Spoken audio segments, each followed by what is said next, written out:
igreja. Prazer, mais uma vez, estar aqui nessa igreja, como sempre em casa. Uma alegria poder ser instrumento do Senhor nesta manhã para nossas vidas.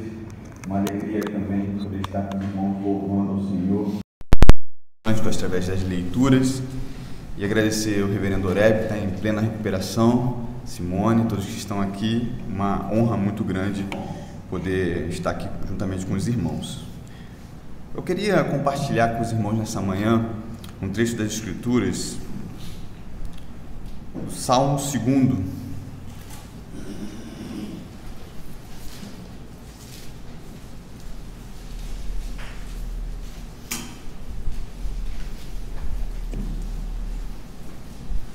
A gente vai falar um pouquinho nessa manhã sobre o reinado do Messias. Salmo 2. A gente vai lê-lo inteiramente.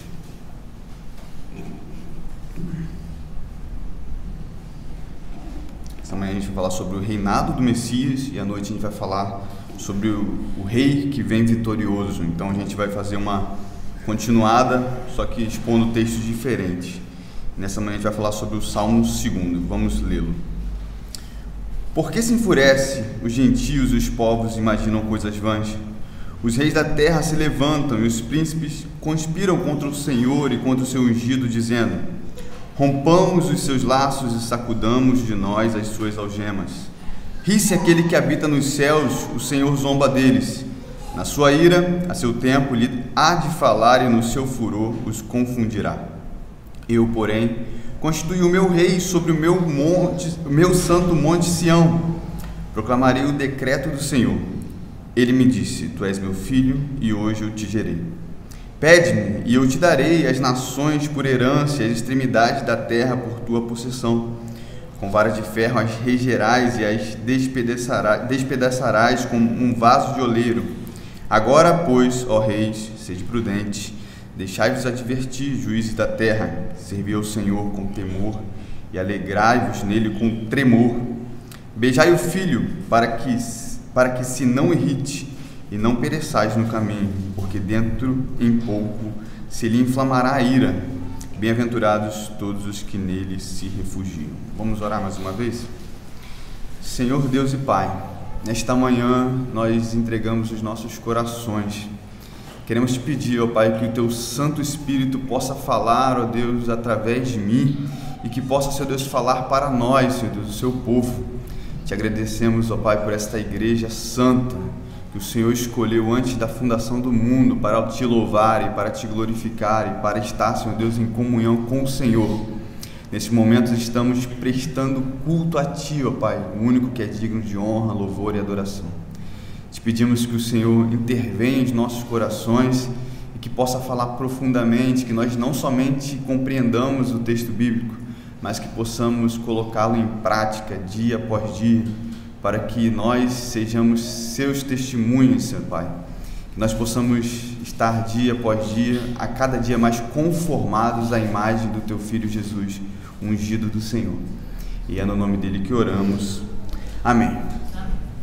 Hoje a gente vai falar um pouquinho sobre o Salmo 2, né? A gente precisa entender antes que o Salmo 1 e o Salmo 2 é uma espécie de introdução para o livro de Salmos, né? Para o livro dos Salmos. E o livro dos Salmos é um dos livros mais lidos dentre os cristãos, né? Dentre os cristãos. Há uma identificação muito grande entre os cristãos, o povo de Deus, e o povo de Israel, o povo da aliança, né? Os salmos sempre fizeram parte da inologia ou do cancioneiro do povo de Deus. Interessante que dentro da história da igreja primitiva, dentro da igreja reformada principalmente, o chamado canto calvinista, dentro de Calvino, se via muito dentro das igrejas protestantes, das igrejas reformadas, uma utilização muito grande do livro de Salmos. A gente fez uma leitura grande aqui de dos textos de Salmos. Isso é muito comum dentro das igrejas ditas reformadas. A enologia, o cantar os Salmos, sempre fez muito parte da história da igreja, algo que recentemente, ou em poucos tempos atrás, se perdeu um pouco, né? Com a chegada dos hinos mais modernos, querendo ter uma roupagem diferente, essa ideia de cantar os salmos, ler os salmos e aplicar os salmos acabou se perdendo. Calvino falava que os salmos são como a anatomia da alma humana, ou seja, você consegue enxergar todo o sentimento do ser humano e como que ele procede diante desse Deus através do livro dos salmos, através dos salmos, né?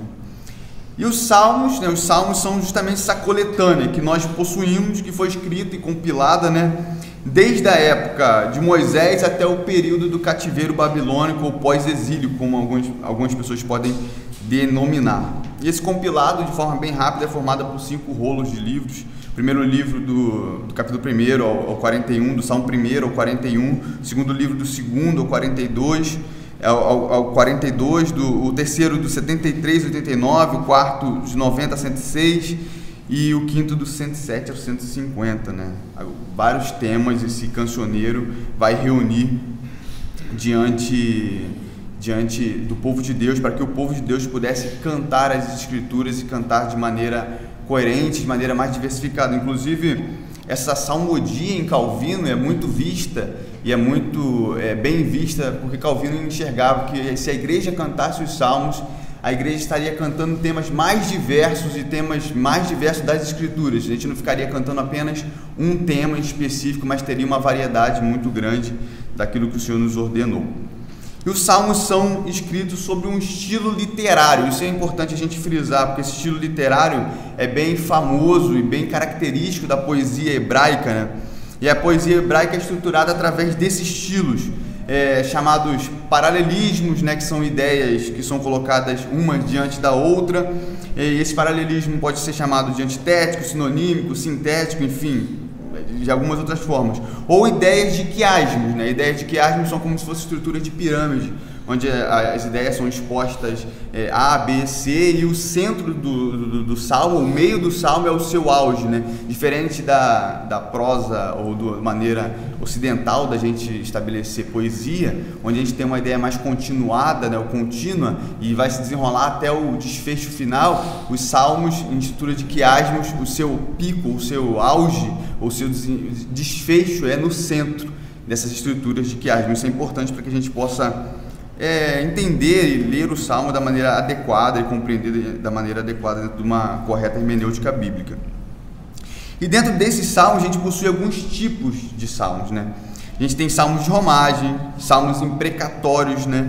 Salmos de penitência, salmos de lamento, e dentre esses salmos a gente tem os chamados salmos messiânicos. O que é um salmo messiânico, né? Primeiro a gente tem que pontuar que o salmo messiânico é o salmo número 2, 16, 22, 69 e 110. Esses salmos messiânicos são justamente os mais citados no Novo Testamento. É justamente os salmos que mostram a expectativa da parte dos hebreus ou do povo da aliança, dos judeus, da chegada e da vinda do Messias, ou seja, do ungido, daquele que viria em nome do Senhor. Essa expectativa está muito clara nos salmos messiânicos. Aí você pode me perguntar, Michael, como que a gente pode ter certeza que esses salmos falavam de Jesus ou falavam do ungido do Senhor? Como que a gente pode ter certeza? Bom, primeiro, a gente vai precisar entender que esses salmos ele tem primeiro um significado imediato, uma interpretação num contexto mais imediato. Nesse salmo, por exemplo, que a gente acabou de ler, ali a gente está falando sobre o reinado de Davi em primeiro plano. A gente está falando como que o Senhor estabelece o reinado de Davi, estabelece o seu rei. Mas por isso também ele pode ser considerado um salmo de coroação, é a coroação do rei Davi naquele ponto. Porém não era novidade para ninguém, nem diante dos povos pagãos, né, que o rei era aquele que era colocado por Deus e representava essa divindade diante do povo, né? A figura do rei, ela não é só uma figura política, mas ela é uma figura religiosa. O rei era digno de ser adorado. Você vai ver muito isso dentro do Império Romano, onde os imperadores reivindicavam a adoração a si, né? Então é muito comum você entender a figura do rei como uma figura também religiosa. E aqui você vai ter essa tipologia muito clara também. Jesus Cristo é, ao mesmo tempo, filho de Davi e filho de Deus. As promessas dadas ao rei Davi são cumpridas em Cristo. Essas promessas dadas a Davi são cumpridas e serão cumpridas em Cristo.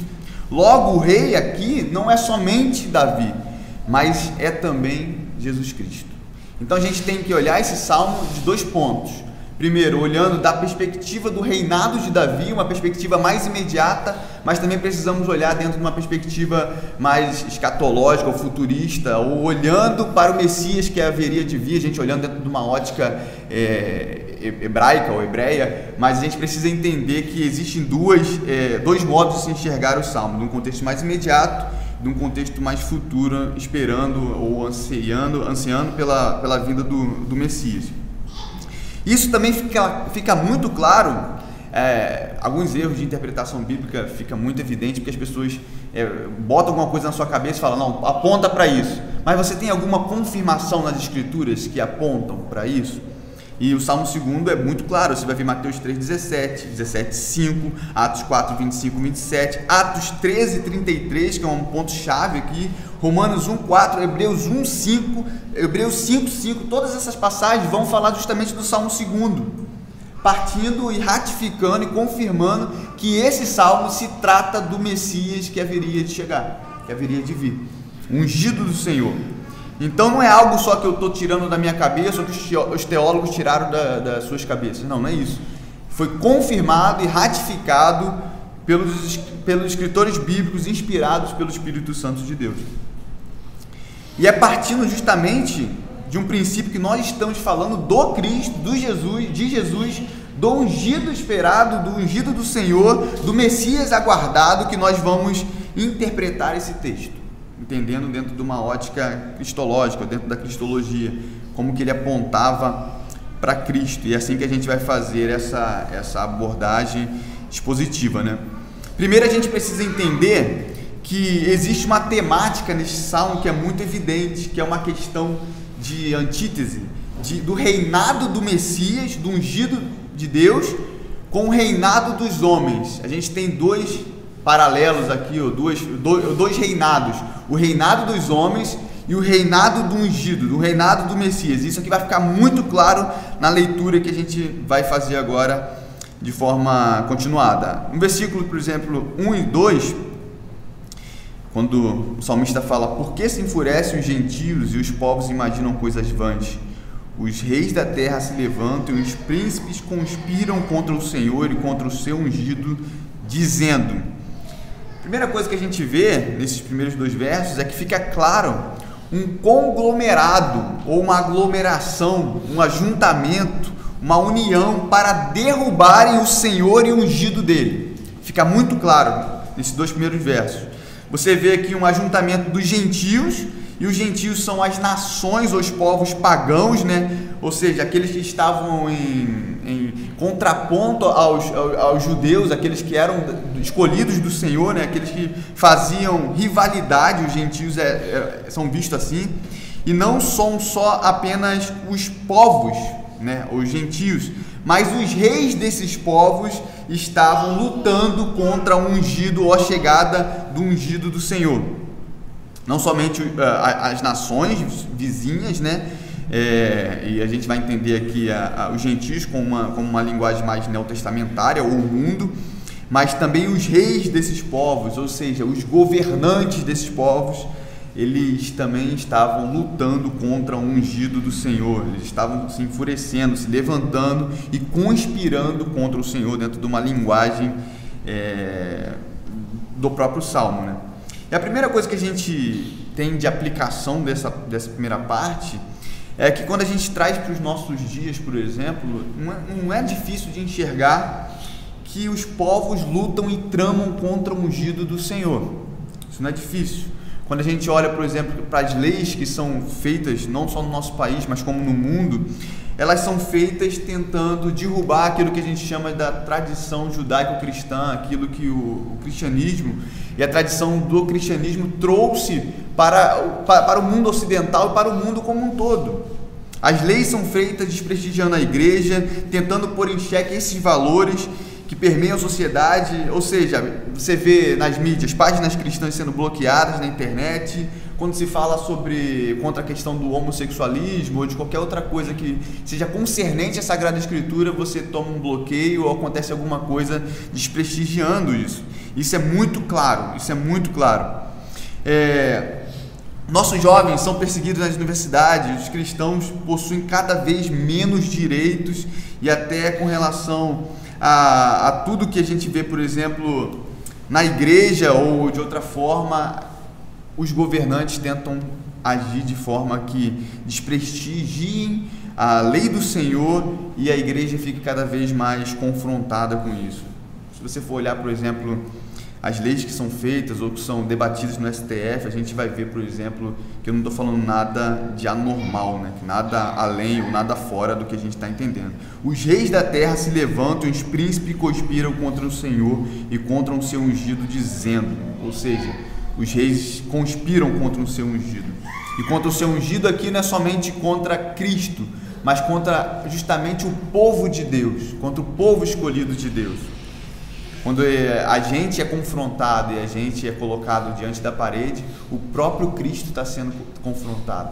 Esse é um ponto interessante da gente entender. No versículo 3, ele segue: rompamos os seus laços e sacudamos de nós as suas algemas. Rompamos os seus laços e sacudamos de nós as suas algemas. E o objetivo desses reis e dos povos pagãos, é justamente se desvencilhar justamente de toda algema, ou se desaprisionar dessa algema que prende ao Messias e ao Senhor. Ou seja, o objetivo é acabar com o cristianismo, é acabar com o ungido de Deus, é tramar contra o ungido do Senhor. Mas como diz a parte B do verso 1, né? Eles tramam em vão. Eles tramam em vão. Diante disso, gente, a gente precisa entender o que o Senhor faz contra esses povos, contra esses reis que tramam contra o Senhor e contra o ungido do Senhor. E o versículo 4 mostra muito bem a reação de Deus. Ri-se aquele que habita nos céus, o Senhor zomba deles. É interessante porque essa forma de expressão, né, zombar deles, não aparece muitas vezes nas Escrituras, aparece poucas vezes essa forma de o Senhor zomba e ri diante dos seus inimigos. E tem muita gente que pensa que a batalha que existe entre Deus e o mundo, entre Deus e o diabo, pensa que é uma batalha mais afinco, né? Uma batalha como se fosse essas lutas que tem por aí, que o lutador sai perdendo todos os rounds, aí chega no último round, por algum motivo que a gente não sabe, aquele lutador ganha. Às vezes a gente luta neste mundo, ou vive neste mundo, imaginando que essa luta é como se fosse essas lutas assim, né? Que Deus está lá perdendo o tempo todo, e ao final lá, uma partida de futebol, aos 45 do segundo tempo, aquele faz um gol de mão, impedido, e valeu e ganhou. A batalha do Senhor não é assim. Não é assim. A batalha do Senhor, você vê que o Senhor zomba e ri daqueles que tramam contra o seu ungido e contra Ele mesmo. O poder de Deus é incomparável. O poder de Deus é acima de tudo e de todos. Quando a gente vê, por exemplo, eu queria abrir com vocês 2 Tessalonicenses 2:8. Olha só, para a gente ter uma ideia do que é o poder de Deus. Olha Paulo falando: então será de fato revelado o iníquo, a quem o Senhor Jesus matará com o sopro de sua boca e o destruirá pela manifestação da sua vinda. É apenas um sopro, e o Senhor destruirá todos os seus inimigos. Não tem uma batalha tete a tete, né, ou face a face, uma batalha que o Senhor se põe ali subjugado diante de Satanás ou diante do mundo. Não, o Senhor simplesmente zomba e ri deles. Porque quem é o homem, quem é o mundo, quem é esses reis, quem são esses reis, quem são essas pessoas que tramam contra o Senhor? diante do poder de Deus, diante do poder do ungido de Deus, só cabe uma postura de Deus para eles: rir e zombar das atitudes, porque eles não conhecem o poder de Deus e não conhecem os seus próprios poderes, as limitações do ser humano e do próprio Satanás. A gente segue aqui agora no versículo 5 do Salmo 2. A gente vai entender quando que isso acontecerá, essa destruição com o sopro da boca do ungido, do Messias. Quando que isso acontecerá? Na sua ira, a seu tempo, lhes há de falar, e no seu furor os confundirá. Isso acontecerá quando? A seu tempo. E essa vitória do ungido aconteceu na cruz de Cristo. Foi na cruz que o Senhor Jesus, o Deus que se fez servo, o Deus que se encarnou e morreu naquela cruz no meu e no seu lugar. Na cruz houve a vitória de Cristo sobre Satanás. Mas essa vitória é aquela vitória já e ainda não. Ela foi realizada na cruz, mas ela ainda não se consumou. Ela já foi anunciada, ela já foi declarada, mas ela vai se consumar na volta do Cordeiro com poder e glória. É na volta que ele julgará a todos os rebeldes, inclusive Satanás, a todos esses que conspiram e conspiraram diante do Senhor Deus e diante do seu ungido. Na volta de Cristo, tudo isso se consumará. E o versículo 6 ele segue: eu, porém, constituí o meu rei sobre o meu monte, meu santo monte Sião. Ele constituiu o rei dele, o Messias, o ungido. Quando a gente, por exemplo, estuda teologia sistemática, a gente vê que um dos ofícios de Cristo é que ele é rei. Cristo é rei. E é por isso que João Batista e o próprio Cristo pregaram logo assim na sua chegada, que é a mensagem do Evangelho: arrependei-vos, pois é chegado ou está próximo o reino dos céus.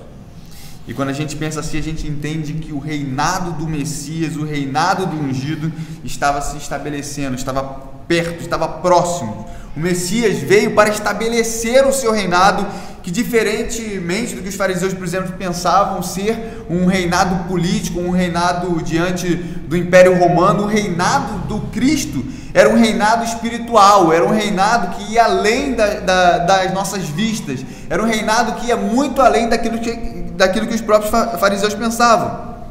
O reinado de Deus era dentro de nós. Era dentro de nós. Lucas 17, 20 e 21 fala: o reino de Deus está dentro de vós. Era um reinado espiritual. Era uma libertação do pecado.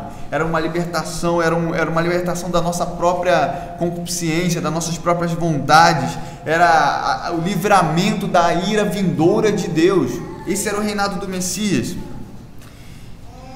Embora esse tema do reinado de Jesus como rei seja um tema longo, a gente precisa entender que esse reinado ele é estabelecido dentro de dois parâmetros. Primeiro é o parâmetro interno, do coração convertido, da regeneração, da nova criatura, do coração de pedra que é retirado e o coração de carne que é colocado. É o reinado através da igreja, do seu povo, como representação e representatividade de Deus nessa terra. E essa é a forma interna, mas ela também é externa. E é dentro desse ponto que, por mais obstinados que os povos sejam, ninguém sai do comando do reinado de Deus. Ninguém sai do reinado do Messias. Você pode ser cristão ou não, você pode ser o que for, mas ninguém sai do reinado do Messias. Ou você está no reinado do Messias e vai reinar com ele eternamente e vai viver com ele eternamente, ou você vai sofrer o jugo eterno do Messias. Mas ninguém sai do controle do Messias. O reinado dele é externo também, como diria Abraham Kuyper: não há um centímetro quadrado sequer da existência humana que o Senhor Jesus, que é soberano, não diga é meu, é de Cristo. Tudo é de Cristo, tudo é dele, tudo é do Messias, tudo é do ungido. Nada nesse mundo foge ao seu controle soberano, nada foge. E é por isso que ele pode cumprir a promessa que Paulo faz ali em Romanos 8:28, onde todas as coisas cooperam para o bem dos que amam a Deus. E o bem é justamente ser conformado, moldado à imagem de Cristo Jesus. Por quê? Porque Deus é soberano. Porque se Deus não fosse soberano, seria impossível as coisas cooperarem para que eu e você sejamos moldados à imagem de Cristo. Como Deus é soberano, eu tenho total consciência disso e total certeza disso. Eu sei que cada circunstância da minha vida é feita e é realizada por Deus a fim de que eu seja moldado ao caráter de Jesus. Se Deus não fosse soberano, aí eu não sei o que seria da minha vida, eu não sei que cada coisa que acontece, seja sofrimento, seja bonança, como Paulo fala, seja estar abastecido, ter coisas ou não ter, não sei o que seria da minha vida. Mas eu sei que a despeito de qualquer coisa, Cristo reina. E Ele reina em cada circunstância dessa vida, nos fazendo, nos transformando à imagem de Deus e à imagem dele mesmo. E esse é um processo que vai se perdurar até a vinda dele. E é por isso que eu confio em Deus, porque Ele é soberano. A coisa mais dura para nós é não entender que há um Deus que governa tudo e todos. Isso é a maior conforto da nossa alma, entender que Deus já decretou todas as coisas, que Deus já fez todas as coisas e que nada vai sair, nada vai fugir do controle dele. É dele. No versículo 6, na parte B, ele fala sobre o santo monte Sião, né? E Sião era um modo carinhoso de se designar Jerusalém e até mesmo Israel. Quando a gente vê essa expressão monte de Sião, ou você está se referindo ao próprio Jerusalém, ou até mesmo ao próprio povo de Israel, né? E o santo monte é o monte que ficava no limite norte de Jerusalém, onde Salomão construiu o templo. Ele é denominado santo porque a própria presença de Deus estava lá. É interessante isso. Ele não é santo pelas suas próprias desinências ou pelas suas próprias propriedades, mas ele é santo por causa da habitação de Deus naquele local. É a habitação de Deus que fazia daquele monte santo, onde o templo foi construído. Isso é interessante porque a igreja é santa por causa do Espírito de Deus que habita em nós. É Ele que nos faz santos. Aqui nós temos paredes onde a igreja do Senhor se reúne, mas a igreja somos nós, o ajuntamento, e é por isso que nós somos santos, porque o Espírito Santo de Deus habita em nós, o Espírito Santo de Deus que habita em nós. No versículo 7 ele segue: proclamarei o decreto do Senhor, e ele me disse: tu és meu filho, e eu hoje te gerei. Tu és meu filho, e hoje eu te gerei. Na aliança davídica, o Senhor lhe promete a Davi chamar o seu descendente de filho, e promete que sempre teria um descendente no seu trono, um descendente de Davi no trono. E você vai ver essa confusão na história da igreja sobre o termo gerei, né? É um conceito difícil, mas que a gente vai entender que gerei não significa ser criado. Inclusive essa chamada cláusula filioque, que acabou separando a igreja ortodoxa, né, a igreja romana, da igreja oriental, que vai separar essa cláusula, né, de hoje te gerei, ou gerado, e a gente vai ver isso nos concílios e nas confissões, de gerado, mas gerado eternamente, gerado, mas não criado. Jesus não tem um início, ele é coexistente com Deus, mas ao mesmo tempo ele é gerado de Deus. E gerado não é como se fosse criado, mas ele é Deus de Deus. Ele é o próprio Deus, mas ele não tem início. Embora seja um conceito difícil às nossas mentes, a gente precisa entender que gerado não é a mesma coisa de ter um início, que Deus fez ou criou Jesus. Não, essa não é a ideia do termo. A ideia é que ele é do próprio Deus, ele vem do próprio Deus, mas que ele não tem início. Gerei não significa que Cristo teve um início no tempo, significa que ele procede do Pai, João 1,14.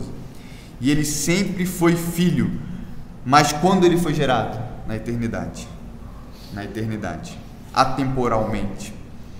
E uma explicação interessante que Cristo não pode ser criado porque ele não teria, se ele fosse criado, ele não teria a mesma substância que Deus Pai tem, né? Por exemplo, um homem não cria um homem cria coisas, mas um homem gera um homem gera um homem da sua própria substância, mas ele não cria um homem. Um animal não cria um outro animal, mas ele pode fazer outras coisas, mas um animal gera um animal da sua própria substância. Isso é interessante para que a gente possa compreender. Cada um gera segundo a sua espécie. O fato de Cristo ter sido gerado do Pai significa que ele possui a mesma essência e a mesma substância, coigual ao Pai. O reverendo MacArthur diz que, na verdade, todos os relacionamentos entre pais e filhos são arquétipos do verdadeiro relacionamento entre o pai e o filho na eternidade, ou o relacionamento do pai e o filho no seu conceito de trindade, na própria eternidade. Os nossos relacionamentos, na verdade, são réplicas imperfeitas desse relacionamento.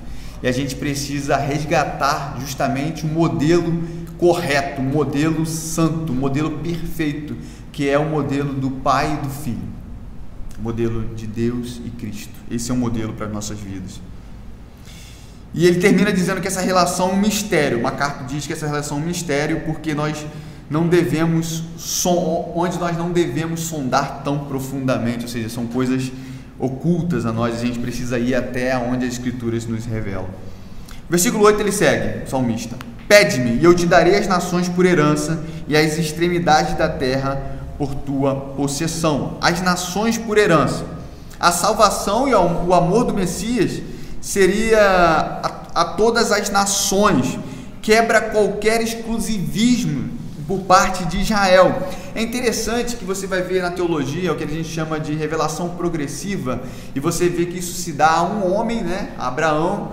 Isso vai se dar depois a um povo, que é o povo de Israel, mas ela não é específica a Israel. E é interessante que a própria revelação dada a Israel era muito clara para que eles fossem, por exemplo, exemplos e luz às nações vizinhas. Israel precisava ser um foco de luz onde as nações pudessem enxergar a Deus neles. Ou seja, as nações viriam que aquela nação ali era escolhida de Deus, viveria em abastança, teria sim o suprimento dado por Deus, mas isso não serviria só para eles. Precisariam que aquele povo fosse exemplo e mostrasse o agir de Deus sobre aquele povo, e assim aqueles povos vizinhos seriam conduzidos até Israel para que a mensagem de Deus, ou a mensagem ali da boa nova, da salvação, fosse levado a eles, né? Então a gente quebra qualquer parte de exclusivismo de Israel. O objetivo sempre foi mundial. Mundial, que eu digo, não é a todo o mundo, como os arminianos falam, mas todos os povos, de todos os caráteres, de todos os tipos, de todos os modos, de todas as línguas. Esse é o ponto. A gente precisa entender que Israel era o povo sim escolhido a fim de que todos pudessem ver e conhecer as obras de Yahvé. Isaías 49:6, é por isso que Israel deveria ser luz às nações, né? E isso vai ser consumado em Pentecostes, onde ali você vai ter o milagre da interpretação das línguas, né? Onde cada povo, por mais que falasse distintamente, pôde compreender o Evangelho na sua própria língua. Ali foi um milagre de que o Evangelho tinha havido a chancela de que ele poderia ser não somente guardado a um povo, mas ele tinha que ser anunciado a todas as nações. Esse é o ponto. Versículo 9: Com vara de ferro as regerás e as despedaçarás como um vaso de oleiro. Com vara de ferro as regerás e as despedaçarás como um vaso de oleiro. As despedaçarás. A luta do Messias para ganhar as nações é uma luta para ganhar o nosso coração. Como é que isso funciona, Maio? Ele destrói ídolos, ele quebra barreiras que nos impedem de querer o Senhor, ele muda a nossa vontade, ele tira a prisão que os nossos braços, nossas pernas estão do mundo, da carne, do diabo. Ele despedaça cada coisa, de forma que agora sim eu posso querer Deus. Quando eu, em meu coração, falo, eu quero Deus, ou eu quero buscar a Deus, eu busco a Deus, significa que o Senhor já fez essa obra na minha vida. Significa que o Senhor já despedaçou todos os ídolos que tinha no meu coração e agora eu posso buscar ao Senhor verdadeiramente. Porque se isso não ocorrer, jamais eu vou buscar a Deus. A minha natureza pecaminosa, caída, aprisionada a este mundo, as minhas próprias consciências, as minhas próprias vontades, jamais deixarão que eu vá buscar a Deus. Jamais, jamais. Essa obra de despedaçar do ungido, do Messias, buscando e ganhando os seus eleitos, é feita de uma vez por todas. De uma vez por todas. Na cruz do Calvário, ele vence essa batalha. E quando ele vence, quando a mensagem chega no eleito de maneira eficaz, eficiente, essa mensagem chega de uma vez por todas e nos convence do nosso pecado, do nosso próprio juízo que nós mereceríamos, mas foi jogado e lançado sobre Cristo Jesus. E ele muda o nosso coração. E a advertência que o salmista faz aqui agora, nos versículos 10, 11 e 12, é a seguinte: agora, pois, ó reis, sede prudentes, deixai-vos advertir, juízes da terra, servi ao Senhor com temor e alegrai-vos nele com tremor. Beijai o filho para que se não irrite e não pereçais no caminho, porque dentro em pouco se lhe inflamará a ira. Bem-aventurados todos os que nele se refugiam. Sejam prudentes, sirvam ao Senhor e alegrem-se nele, mas sempre com temor e tremor. Uma linguagem bem própria de Paulo aí, né? Utilizando-se do Salmo. E como é que a gente pode entender isso? Como que nós, eleitos do Senhor, chamados para adoração, chamados para glorificá-lo e servi-lo, podemos servir ao Senhor de qualquer jeito? Como que nós podemos entender isso? Mesmo sendo chamado, o Senhor tendo despedaçado os ídolos do nosso coração, tirando as correntes que nos aprisionavam a este mundo, como nós ainda temos a coragem, a capacidade de chegar diante de Deus de qualquer jeito? Como nós somos capazes de não nos submeter ao seu senhorio, um Senhor que zomba daqueles que tramam contra ele e contra o seu ungido. E pior, quando alguém vai até essa pessoa orientando: olha, você não deve caminhar por esses caminhos não são caminhos do Senhor, desperta, não é esse caminho. A pessoa fala: não, olha, não me julgue, só Deus me julga. Eu teria medo de falar isso, só Deus me julga, né? Porque o julgamento de Deus vai ser terrível. Vai ser terrível. Como que a gente pode chegar diante de Deus de qualquer maneira? E a orientação aqui é: beijai o filho. E beijai não é uma demonstração de afeto, ou como a gente pensa em beijos hoje, mas é uma demonstração de reverência, é uma demonstração de submissão.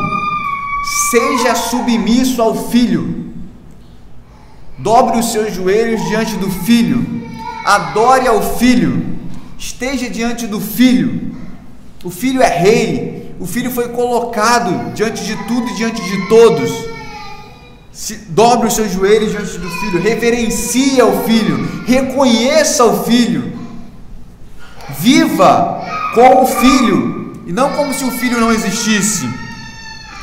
Essa é a orientação: beijai o filho, servir ao filho. Jesus é rei, a gente precisa entender, e contra o seu poder não há adversários, e portanto a gente precisa confiar que todo o sofrimento deste mundo vai passar, e no tempo dele, ele irá julgar os que tramam contra o ungido do Senhor. Essa é uma das aplicações que eu queria trazer para a gente. Jesus é rei, ele reina, não há adversário contra Deus. Nós não seremos vitoriosos, mas em Cristo nós somos mais que vitoriosos, mais que vencedores. E a gente às vezes, por talvez se deixar levar por uma linguagem mais pentecostal, a gente perde um pouco essa ideia de vitória, mas a vitória bíblica, não no sentido de que eu vou ter tudo aquilo que eu quero, mas no sentido de que Cristo vai fazer tudo o que Ele quer fazer. Essa é a vitória de Deus. A vitória de Deus é que Cristo venceu tudo na cruz do Calvário. Significa que Cristo vence em nossos corações, quando Ele reina através de nós e em nós.